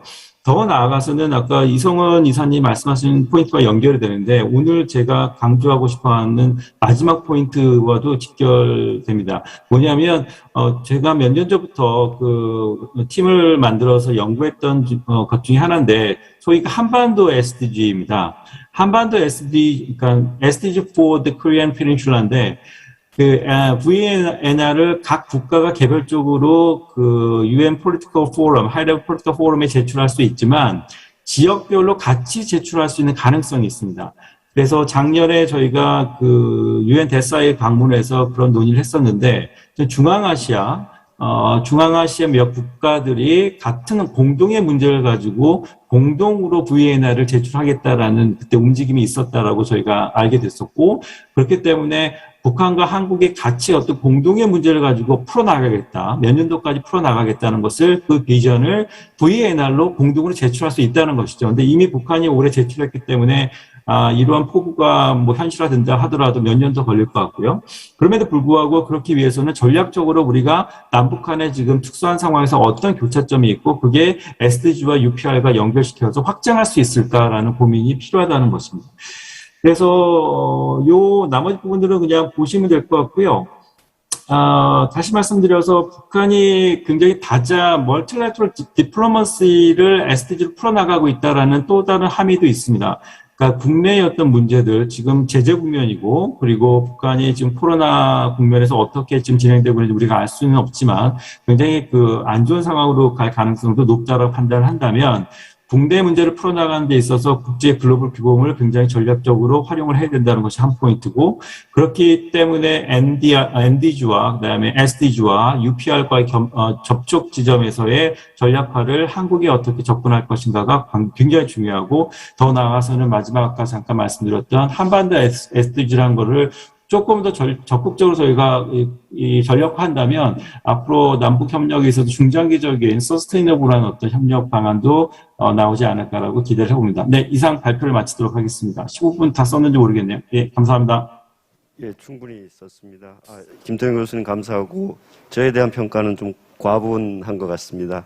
어쨌든 그 SDG에 대한 북한의 VNR을 보면 그 북한의 어떤 특수한 이 체제 유지 목적과 관련돼서 이 이행 계획을 수립했다 이 부분은 상당히 우리가 눈여겨 보면서 협력하는 방안을 모색해 볼 수 있지 않을까 생각합니다. 그러면 세 분 발표가 모두 끝났기 때문에 프로그램에 나온 대로 세 분의 토론을 듣도록 하겠습니다. 그래서 토론자분들께서는 지정한 분의 토론을 하셔도 좋고 또 세 분의 발표를 포괄적으로 해서 토론했어도 무방하다고 하겠습니다. 다만 시간 관계상 7분 정도를 드리겠습니다. 먼저 통일연구원 선임연구위원 이금순 박사님께서 토론해 주실 텐데요. 이금순 박사님은 저희 연구원에서 북한인권 실태나 북한인권 베스트를 작성하는 데 주도적 역할을 또 해 오셨고 또 통일교육원 원장님, 그다음에 통일부 북한인권기록센터 센터장을 역임하셔서 학문적 영역과 정책적 영역의 경험을 겸비하고 계시기 때문에 아마 아주 유익한 토론을 해주실 것으로 기대합니다. 그러면 이금순 박사님께 토론을 부탁드리겠습니다. 네, 굉장히 오랜만에 이렇게 그 관련 인권, 북한 인권 관련 그 토론에 참여할 수 있게 된 것 같습니다. 먼저 그 세 분 발표 너무 잘 들었고요. 제가 이제 지정 토론으로 이성원 교수님 그 발표에 대해서 지정 토론이 돼 있기 때문에 그 중심으로 해서 말씀을 드리겠습니다. 사실 이제 이 주제가 그 아까 말씀해 주신 것처럼 우리 샤이어 포럼에서도 다뤄졌고 이렇게 그렇긴 하지만 늘 저희가 이제 그 북한 인권 관련해서 뭐 샤이어 포럼이건 그 유럽 인권 포럼이건 저희가 그 이성원 교수님 도움을 굉장히 많이 받았어요. 그래서 늘 좋은 발표, 그다음에 이렇게 그 조직할 때도 같이 해주셔서 너무 다시 감사하다는 말씀을 드리고요. 그런데 이제 북한 인권 문제를 다루면서 이렇게 한반도의 지속적인 평화, 그다음에 남북 간의 인도주의 문제, 또 개발 협력의 문제, 개발 문제 이런 문제를 통합적으로 접근해야 한다 하는 거에는 뭐 저도 다른 생각이 없고 다른 분들도 아마 이견의 여지는 없을 것 같은데 그럼에도 불구하고 이러한 논의를 하고 나면 그 이후에 그 후속 이런 논의 이런 것들이 굉장히 부족하다. 아직도 굉장히 선언적인 수준에 머물러 있다. 과연 어떻게 그러면은 이러한 통합적인 접근을 가능하게 할 수 있는 환경을 만들어 갈 것인지 하는 게 과제가 아닐까 싶은데요. 저희가 이제 이렇게 그 북한 인권 관련 논의를 할 때 이렇게 평화, 뭐 개발 이런 쪽으로 같이 이렇게 그 통합적인 얘기를 할 때 우리가 좀 잊고 있는 게 이미 그 유엔을 중심으로 국제사회는 북한 인권 문제를 그 COI 이후에 북한의 인권 상황은 반인도 범죄다. 그래서 이게 평화와 안전을 위협하고 그래서 안보리로 이게 회부된 상황. 그런데 이런 것들에 대한 어떤 그 상황 인식이 그래도 좀 부족한 측면들이 있지 않는가 하는 그런 것들을 다시 한번 지적하고 싶고요. 그리고 이제 북한에 대한 국제사회 그 제재 뭐 이런 것들 때문에 이제 그 북한 주민들의 인권에 부정적 영향을 미치는 거는 분명하고 그리고 또 이제 북한 당국이 사실 북한 주민의 인권을 증진시킬 의무를 갖고 있는 주체인데 북한은 계속 이런 국제사회의 결의가 북한에 대한 적대시 정책이라고 반발하고 있고 물론 뭐 그 SDG나 이런 그 다른 것들에 참여하고 있지만 계속 대북 제재가 인권 증진에 자신들의 노력에 걸림돌이 된다고 주장을 하고 있고 더 심각한 거는 여전히 우리 국내적으로는 북한 인권 문제가 정치화되어 있는 이슈.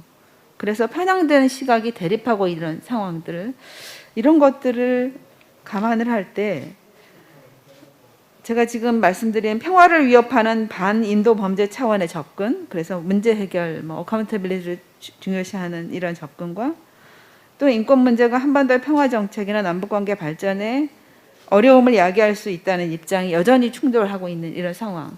이것들을 어떻게 돌파할 것인가 하는 것들을 우리가 늘 고민을 했지만 조금 더 좀 자세하게 그 생각을 해보고 싶고 이 교수님 말씀을 좀 들어보고 싶고요. 조효재 교수님이 계속 얘기하는 게 이제 인권 문제 해결 패러다임이 약간 이게 그 법률적인 낭만주의다 이렇게 얘기를 하면서 인권 조건 형성 패러다임하고 연계하는 게 굉장히 중요하다. 그러니까 이 두 가지를 한꺼번에 하는 것이 중요하는데 북한 인권 증진을 위한 노력이 구체화될 수 있도록 하는 환경을 만들어가는 것이 중요한데 그 관련해서 이제 그 이성원 교수님 여러 가지 제안을 해주셨잖아요. 그런 거에 대해서 몇 가지 좀 질문을 드리고 싶은데 이 질문 중에 한두 가지는 또 그 SDG 발표해 주신 김 교수님한테도 해당이 될 것 같아서 두 분 중에 한 분이 그냥 해주시면 좋을 것 같습니다. 그러니까 원론적으로 통합적인 접근이 필요하다고 하지만은 발전권이나 뭐 평화권을 북한 인권 논의에 포함하는 것에 대해서 공감대가 아직도 충분하지는 저는 않은 것 같은데 이러한 것들을 그 연계하고 통합적인 접근 개발을 조금 더 구체화시킬 수 있는 어떤 정책 방안. 그러니까 이거를 예를 들어 뭐 통일연구원을 중심으로 해서 뭐 어떤 노력들이 좀 더 강화됐으면 좋겠다 하는 그런 게 있으시면 한번 발표를 해주시면 좋겠고요. 또 북한이 이제 김 교수님 발표해 주신 것처럼 SDG에 대해서 굉장히 적극적으로 참여를 하고 있고 뭐 그러한 그 실효적인 또 현실적인 방안들을 저희가 활용하는 것이 중요하긴 한데 북한이 발표한 그 VNR을 보면 저는 이제 SDG 16번을 조금 자세히 보고 했었는데 이 북한의 해석이 과연 SDG 16번의 핵심을 담고 있는지 이것들을 정말 SDG 16번을 수용하고 있는 것인지 이거에 대해서 그냥 북한이 이렇게 해석했다고 해서 여기를 그냥 이 부분에 대해서 아무런 얘기를 하지 않는 것이 적절한지 하는 부분들 그리고 이제 그 김 교수님이 그 UPR도 이렇게 쭉 짚어주셨는데 사실은 그 세 차례에 걸쳐서 북한이 수용한 UPR의 권고 내용 중에서 SDG 16번하고 관련된 것들을 수용한 것들이 굉장히 다양하게 많이 있는데 그런 거조차도 그 VNR에 담고 있지 않은 것에 대해서 이거에 대한 두 분의 의견을 좀 들었으면 좋겠고요. 그다음에 마지막으로 이제 이 교수님이 제안해 주신 다양한 그 평화 포럼에 연계하고 협력하는 거는 굉장히 중요하다고 생각하고 연구원도 이거에 대해서 뭔가 좀 더 적극적인 역할을 찾아야 될 거라고 생각하는데 저는 이런 평화 포럼이나 이런 그런 관련된 거에 참여하는 그 연구자도 그렇고 그 운동가도 그렇고 조금 더 폭이 넓어졌으면 좋겠다는 생각이 들거든요. 아까 이제 발표에서 그 우리 군인권센터가 북한의 군 인권에 대해서 이렇게 그 들여다보고 뭔가의 활동을 재개한 건 저는 굉장히 그 환영할 만한 일인 것 같은데 이렇게 조금 더 그 평화를 논의하는 그다음에 인권을 논의하는 그 장에 기존의 연구자들, 기존의 운동가 말고 새로운 좀 분들이 참여를 하면 이 논의가 조금 더 새로운 단계로 변화될 수 있지 않을까 하는 그런 생각이 들어서 그 부분을 좀 지적을 하고 싶었고요. 시간이 다 됐을 것 같은데 그 이 교수님 그 왜 유엔 안보리 1325 그래서 이제 여성 평화 안보 이것도 여성계에서도 사실은 굉장히 제대로 논의되지 못하고 있는데 저는 여성계를 넘어서서 이 논의가 좀 됐으면 좋겠다는 생각이 들고 마지막으로 원 교수님 그 통일연구원에 제안해 주셨잖아요. 그 CRPD 관련해서 그런데 저희가 19년에 국가인권위원회랑 통일부랑 같이 원해서 CRPD 당사국 회의에서 평창 그 올림픽, 평창 올림픽을 주제로 해서 우리 장애인들이 이렇게 스포츠 문화 이런 거에서 뭔가 새로운 문화를 만들어가고 협력할 수 있지 않을까 해서 저희가 그것들을 조금 그 사이드 이벤트로 했던 적이 있는데 그 부분을 조금 더 계속 이어가는 게 그래서 저희가 진천에서 같이 공동훈련하고 뭐 아니면 제3국 훈련도 하자 뭐 이런 것들도 얘기했었거든요. 그래서 그 부분을 말씀드리고 싶고 시간 지났죠. 예. 그다음에 평창 평화 챌린지에서 하여튼 이 교수님 하시는 거 너무 좋다고 생각을 합니다. 예, 감사합니다. 예, 이군순 박사님 감사합니다. 그럼 두 번째 토론은 그 멀리 태국의 쫄랑롱콘대학교 문타폰 교수님께서 이제 화상으로 연결돼 있는데요. 여러분 잘 아시겠지만 문타폰 교수님은 다양한 유엔의 전문 이력을 갖고 계십니다. 특히 2004년부터 2010년까지 초대 유엔 북한 인권 특별 보고관을 역임하셨고 또 다양한 유엔의 조사위원회, 특히 코티디부아르라든가 시리아 조사위원회 위원을 역임하셨고 또 최근에는 그 성적 지향 및 성정체성 관련 폭력과 차별에 대한 그 유엔 독립 전문가로 활동하고 계십니다. 사실 그 몬탑 교수님과는 뭐 우리 이금순 박사님과 함께 통일연구원에서도 제네바에서도 뵙고 서울에서 뵙고 그래서 북한 인권 문제를 많이 논의했던 것이 엊그제 같은데 이렇게 화상으로 연결되니까 감회가 새롭고 반갑습니다. 그러면 문타본 건 교수님께 토론을 부탁드리겠습니다.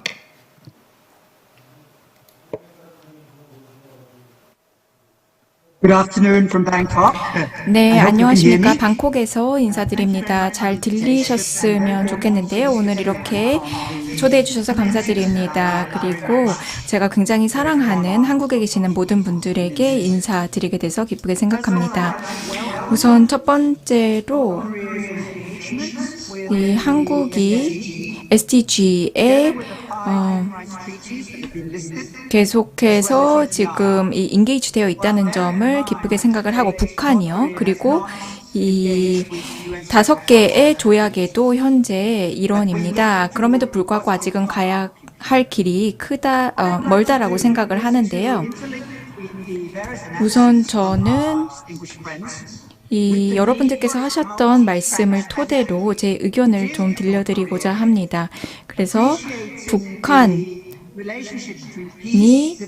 평화, 개발, 인권, 민주주의, 그리고 비핵화라는 이 의제와 어떤 식으로 연결이 되어 있고 어떤 노력을 할 수 있는지 살펴보도록 하겠습니다. 최근에 북한이 다시 이 영변 시설을 재가동했다라는 소식이 들려왔습니다. 상당히 불편한 소식인데요. 왜냐하면은 유엔의 안보리가 이미 비핵화를 해야 된다라는 목적 하에서 제재를 가하고 있기 때문입니다. 그렇다면은 북한을 개입시킬 수 있는, 참여시킬 수 있는 방법은 과연 없을지 한번 생각해 보도록 하겠습니다. 저는 오늘 5개의 멀티트랙 전략에 대해서 말씀을 드리고자 합니다. 일단 첫 번째로 드릴 말씀은 정치적인 우려사항 그리고 인권 간의 딜레마가 있다는 것입니다. 이 정치적인 우려라는 것은 결국에는 비핵화와 관련이 된 것인데요. UN 안보리에서 이 제재위원회가 있습니다. 여기서 계속해서 다양한 제재가 준수가 되고 있는지를 모니터링을 합니다. 석유 수입을 제재를 한다거나 아니면 다른 품목들의 수입을 제재를 하고 있습니다. 이뿐만 아니라 석탄의 수출도 제재를 하고 있습니다. 그런데 이제 인권에 대한 딜레마도 마찬가지로 있는데요. 유엔의 인권 메커니즘이 상당히 많습니다. 그런데 이 국가의 인권 상황을 잘 모니터링을 하는 것은 결국에는 유엔의 특별 보고관의 일입니다. 그래서 인권 문제가 제대로 다뤄지고 있는지를 보게 되는데요. 몇 년 전에 또 유엔에서 북한 인권조사위원회가 열리기도 했습니다. 그래서 여전히 인권 그리고 인민에 대한 여러 가지 그런 위법 사항들이 발견이 되고 있습니다. 그리고 이뿐만 아니라 인권에 대해서 저희가 모니터링을 하기 위해서는 5개의 인권 조약을 잘 준수를 해야 되는데요. 여성, 아동, 장애인, 그리고 시민, 정치적 권리, 그리고 경제, 사회, 문화적 권리에 대한 조약들이 있습니다. 그런데 현실을 한번 보면은 유엔의 인권위, 그러니까 UPR에 좀 더 많이 개입이 되어 있는 것 같습니다. 이거는 아무래도 조금 더 유연하게 동참을 시키는 방법이라고 할 수 있겠는데요. 오늘날 가장 저희가 주목해야 되는 것은 유엔의 SDG를 이행하는 국가들을 살펴보면 이제 SDG 같은 경우는 총 17개의 목표가 있습니다. 그런데 이행에 대해서 이 자발적인 그런 보고를 하게 되어 있습니다. 북한의 주체 사상을 보면은 이게 물론 사회주의 체제를 기반으로 처음에 등장을 했다가 지금 현재는 인민이 신이라고 얘기를 하고 있지만 이러한 게 과연 사실인지 시험대에 올랐습니다. 그래서 시나리오가 어떻든지 간에 이 북한은 국제사회에서 배제가 되어서는 안 됩니다. 방금 말씀드렸던 이 저희가 멀티트랙 전략을 5가지 부분에서 진행을 할 수 있겠습니다. 첫 번째로는 정치 그리고 인권의 문제를 같이 교차점을 저희가 찾는 것입니다. 정치적인 측면에서 말씀을 드리자면은 인권에 대한 제재로 인해 발생하는 여러 가지 악영향들을 저희가 해소를 해야 되겠습니다. 가령 식량, 전기, 의약품 부족 등이 발생을 하고 있는데 이게 제재의 결과입니다. 이뿐만 아니라 또 다양한 근로자들의 실업 문제가 있고 또 근로자들이 송환이 되고 있는 문제들이 있습니다.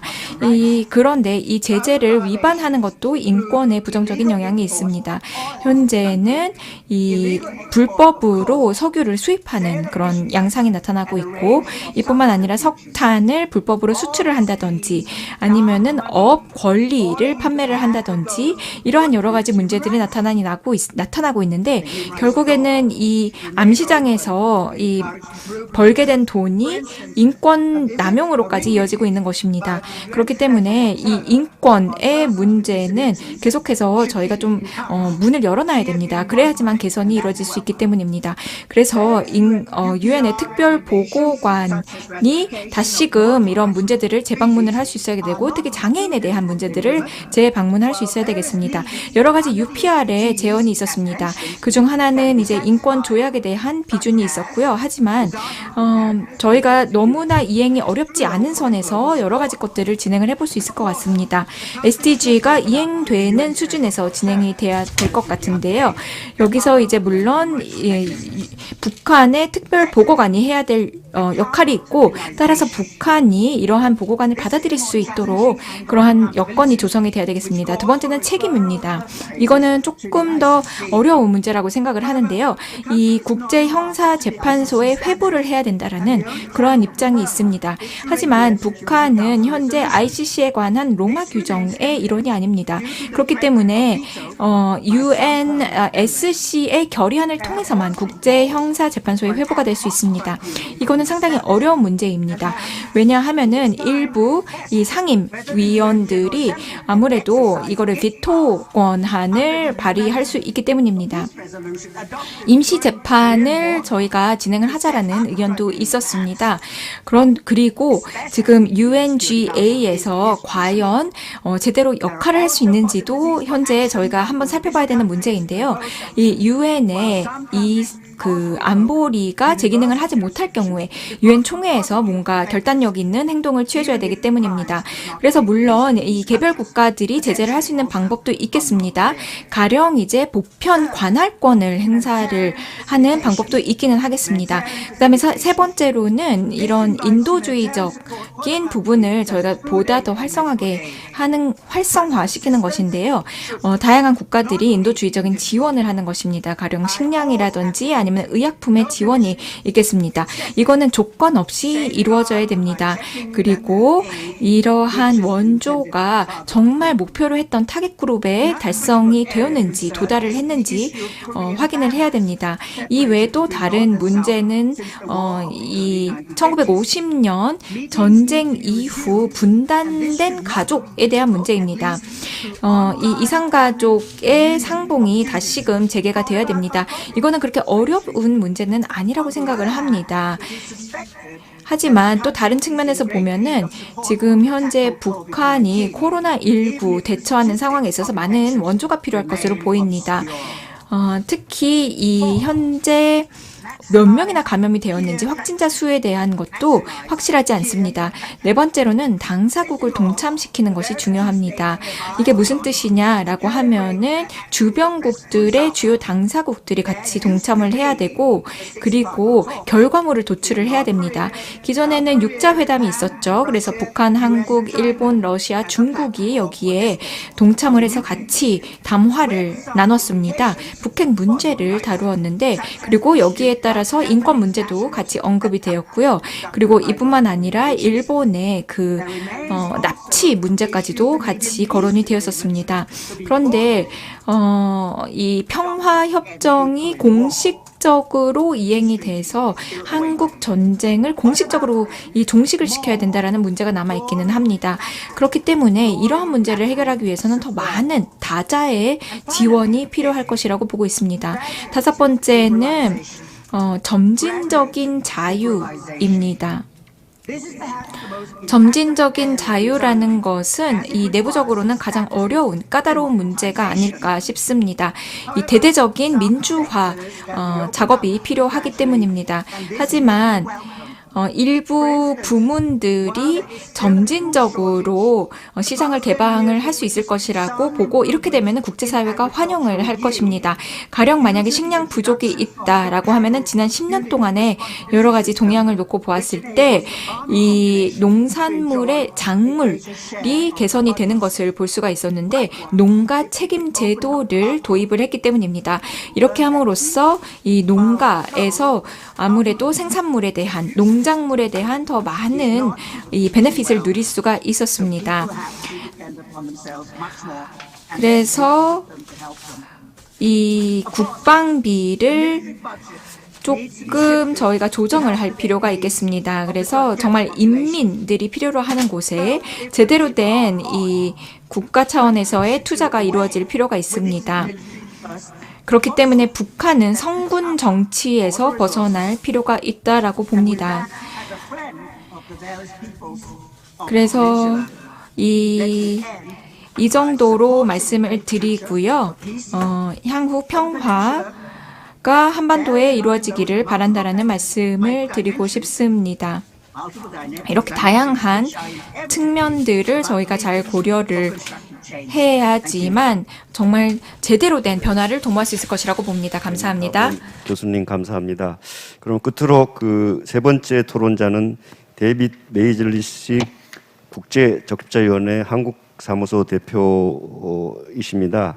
국제적십자위원회에서 본부에서도 근무하시고 다양한 경력이 있기 때문에 아마 유익한 토론을 기대합니다. 시간이 훌쩍 많이 지났기 때문에 그 데이빗 메이즐리시 대표께 7분 이상을 드리긴 어려울 것 같습니다. 죄송합니다. Thank you very much. 부탁드립니다. Thank you. Is this microphone on? Yes. 네, 감사합니다. Thank you very much for inviting us and for the flattering words about my 저희를 초청해 주셔서 감사드리고 또 친절한 말씀 감사드립니다. 제가 여러분에게 좀 인사이트를 드릴 수 있게 되기를 바랍니다. 문타폰 비tit 교수님의 발언을 듣고는 제가 이야기를 어떻게 해야 될지 상당히 바꿔야 된다라는 생각이 듭니다. 제가 이전에 교수님과 일을 했었던 적이 있었습니다. 그래서 제 기억에 많이 남는데요. 제가 지금 굉장히 복잡하면서도 밀도 있는 논의를 하였습니다. 저희가 이번 세션을 통해서 조직적인 그리고 또 법률적인 논의도 이루어졌습니다. 저희가 SDG, 인권, 그리고 HDP 넥서스라고 알려진 사안들에 대해서 다 이야기가 되었고요. 그 다음에 저희 펀딩의 문제도 있습니다. 그리고 어떻게 하면은 다양한 아이디어들에서 좀 더 앞서 나아갈 수 있을까? 그리고 이런 것들을 통해서 한반도의 사람들의 어떤 인권을 개선하면서 삶의 질을 향상시킬 수 있을까 등의 논의를 하였습니다. 그래서 인권 문제도 이야기를 하였으며 또 현장에서 인권 증진을 위한 어떤 현장의 모습도 있을 텐데요. 그래서 제가 좀 더 이 복잡한 문제를 조금 더 복잡하게 만들 수 있을 것 같습니다만 다양한 의무와 다양한 제도적인 틀과 다양한 법 제도들이 있으며 정부와 비정부 기구들 그리고 다양한 종류의 프로그램과 프로젝트들이 진행되고 있는데 이러한 모든 것들이 교차되면서 저희가 효과적인 그리고 효율적인 프로그램을 찾고 이를 통해서 직접적으로 사람들의 삶을 개선하기 위한 노력들을 해야 될 텐데요. 지금까지 굉장히 영감의 주제에 대해서 말씀을 해주셨던 교수님들에게 드리고 싶은 질문은 그러면은 우리가 누구를 대상으로 어떤 사람들이 그리고 어떤 방식으로 진행을 해야 하지만 이런 여러 가지 분야들이 교차되는 인권 문제, 발전 문제, 개발 문제 등과 연결이 되어 있는 사항에 대해서 어떻게 기여할 수 있을까라는 것인데요. 보면은요, 굉장히 많은 필요가 있는데요. 예를 들어서 위기 시에는 아주 갑작스럽게 문제가 발생하는 게 있을 수가 있습니다. 예를 들어서 자연재해가 있을 때에 긴급하게 투입돼야 되는 부분이 있고요. 그런 다음에 또 만성적인 문제들에 대해서도 대응을 해야 됩니다. 그리고 분쟁 해결에 대해서도 그 다음에 예를 들어서 포렌식 문제도 있을 수가 있고요. 그 다음에 예를 들어서 저희 적십자 활동들에 있어서는 뭐 현장에서 작업도 하고 있고, 그 다음에 마크리에서도 작업을 하고 있고, 그 다음에 한국의 적십자에서도 많은 활동들을 하고 계시는데요. 그런데 저희 국제적십자위원회 같은 경우에는 그런데 이렇게 여러 담론들이 그리고 복잡한 그 제도들이 연결이 되고 평화의 문제, 개발의 문제, 인권의 문제가 교차하면서 국제적십자위원회의 경우에는 원조를 제공할 때에 정치적으로 좀 더 굉장히 민감한 문제에서 벗어나야 됩니다.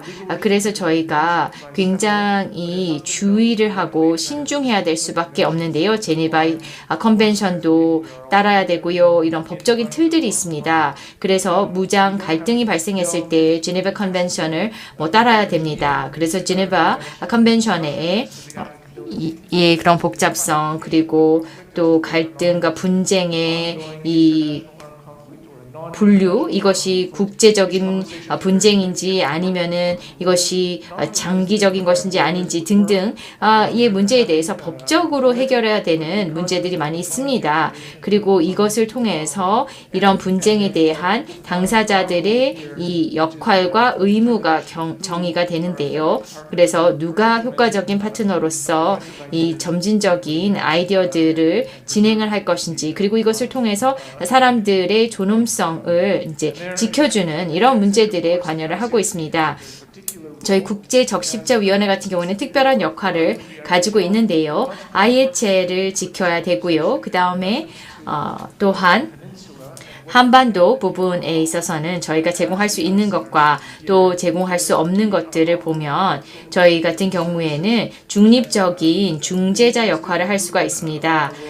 저희가 전 세계적으로 이 중립적인 중재자 역할을 복잡한 상황 속에서 진행을 하였습니다. 그래서 인권 문제에 대해서 그리고 인도주의적인 상황에 대해서 논의할 수 있도록 하기도 하였고요. 또한 당사자들이 만날 수 없는 상황일 때에 저희가 중재자의 역할을 해왔습니다. 국제적십자위원회가요. 그래서 이러한 역할을 한국에서도 북한에서도 진행하고 있습니다. 그리고 저희가 사무소를 가지고 있지만 이런 사무소에 이가 축소가 되었습니다.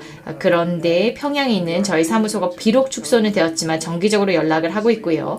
그렇기 때문에 두 개의 재활센터도 현재 북한에서 운영을 하고 있습니다. 물론 2020년에 저희가 통계 자료를 검증하기가 힘들었습니다. 그러나 2019년 같은 경우에는 3,000명의 환자를 이 재활센터를 통해서 치료를 하였습니다. 그래서 제 시간을 다 쓴 듯 하기 때문에 좀 정리를 하려고 하는데요. 이 인도적인 문제와 그 다음에 개발 문제 이런 걸 얘기를 할 때 저희가 물적인 지원만 얘기를 합니다만 이 복잡한 문제를 이야기할 때에 개념과 프로젝트, 제도, 조직 이런 것까지 고려를 해야 되고요. 그 다음에 개인에 대한 보호 문제도 생각을 해야 합니다. 그래서 예를 들어서 이산가족 상봉 등에서도 저희가 여러 활동을 했었는데요. 2021년을 살고 있는 우리는 이제 그 데이터 보호라고 하는 것, 사람들의 데이터 보호도 진행을 해야 될 것이라 생각합니다. 감사합니다. 예, 대표님 감사합니다.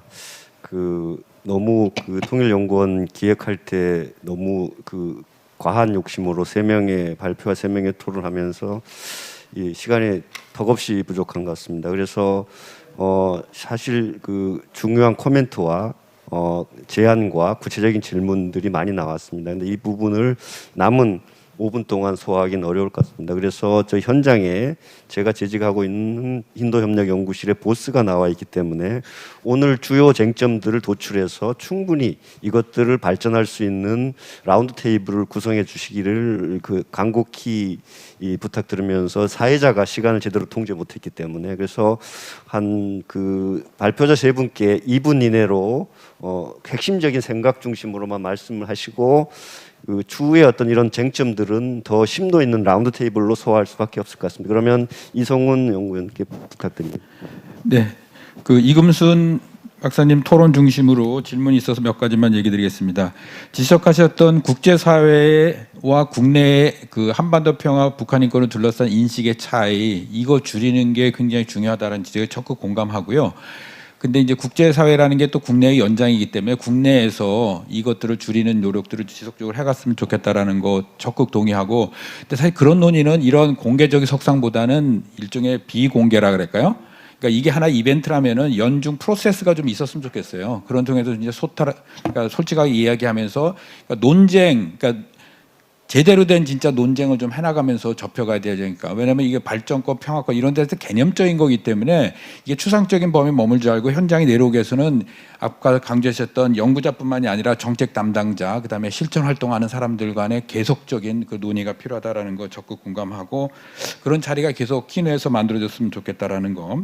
그다음에 평화권, 발전권 같은 경우는 사실 저희가 개념적으로 얘기하지만은 국제적으로는 일종의 연성 규범이잖아요. 그거를 직접으로 정책할 수는 없을 것 같아요. 그렇지만 그 취지를 좀 녹여내서 정책에 반영하는 그런 지혜가 필요하다라는 거.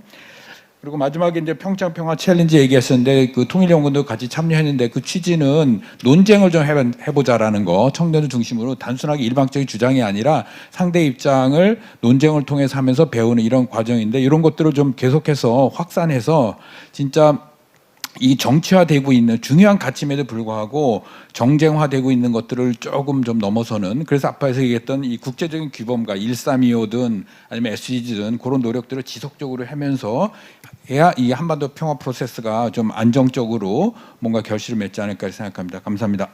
예, 그러면은 연이어서 요번에 순서는 답변을 하시기가 이제 김태균 교수님이 답변하신 순서가 맞을 것 같아서 이번 순서는 김태균 교수님께 발언 기회를 드리겠습니다. 네, 감사합니다. 예, 세 분 말씀 잘 들었고요. 제가 답변할 수 있는 거는 전체적인 제 느낌에 대한 말씀을 드리는 게 맞는 것 같습니다.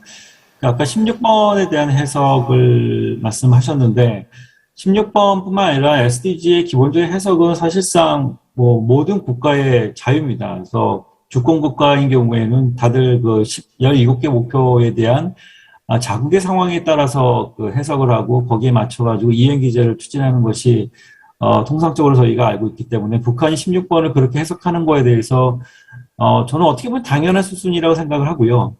근데 더 중요한 거는 이런 것 같습니다. SDG를 북한이 굉장히 어떻게 보면 민감하게 반응을 해왔다는 것이 저는 중요한 포인트인 것 같고요. 그러니까 국제 규범에 대한 일종의 사회화 과정, 굉장히 이거는 중장기적으로 가야 되는 것이고, 당장 저희가 SDG를 가지고 북한과 어떻게 협력할 것인가에 대한 논의와 전략화는 가능하나 당장 어떤 사업이라든가 우리가 손에 딱 잡히는 어떤 그런 해법들은 없을 겁니다. 그럼에도 불구하고 북한의 변화를 글로벌 규범을 가지고 끌어내자.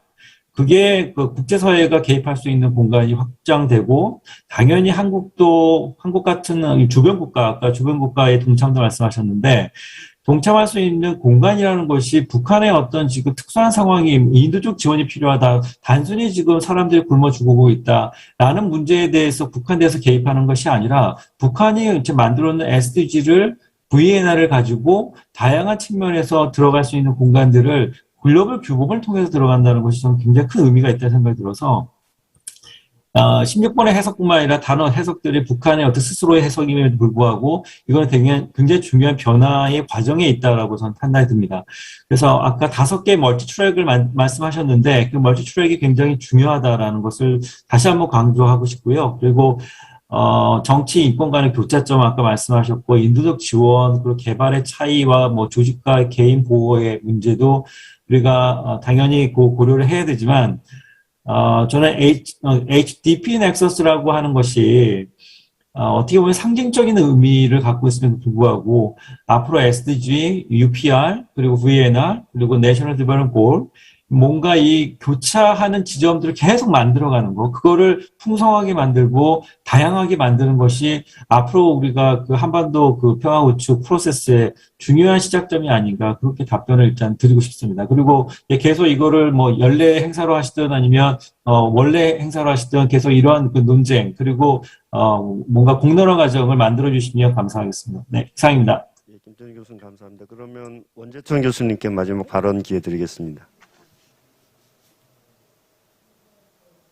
말씀해 주셨는데 평창에서 이제 북한하고 북한 장애인 체육인들하고 그런 교류를 그때 대한 이렇게 회의도 하시고 준비를 하셨다는 얘기를 들으니까 그거 제가 궁금한 거는 요번에 그 도쿄올림픽에 대해서 혹시 이런 준비라든지 뭐 통일부가 되든 아니면 뭐 체육회가 되든 뭐 그런 뭐가 있었는가, 그게 좀 궁금해요. 왜냐하면 지금 그 전반적인 항상 논의가 좀 이렇게 큰 틀을 짜고 뭐 그런 논의는 되는데, 제가 장애 부분을 사실을 발표하고 연구를 하는 이유는 이게 장애는 이제 뭐 체육이 될 수도 있고 그 보건건강도 될 수 있고 또 학교와 여러 가지 에듀케이션 인스티튜션 그런 인프라를 전반적인 사회 전체 인프라에 바로 연결이 되거든요. 그래서 지금 이제 제재 문제도에서 이런 문제가 있다, 저런 문제가 있다 얘기를 하시는데, 저는 과연 이런 장애, 특히 아동 장애나 체육 장애인 그런 협력이나 또 북한의 뭐 예를 들어 장애인 훈련 그런 기관을 우리가 만든다 할 때 이런 거에 대해서 좀 구체적으로 계획을 세우고 유엔 제재위원회나 미국 제재위원회 좀 한번 실제로 심사를 받아보고 그런 것들이 필요할 것 같아요. 그래서 사실은 이제 제가 지금 이렇게 보면은 지금 가능한 것들이 분명히 있다.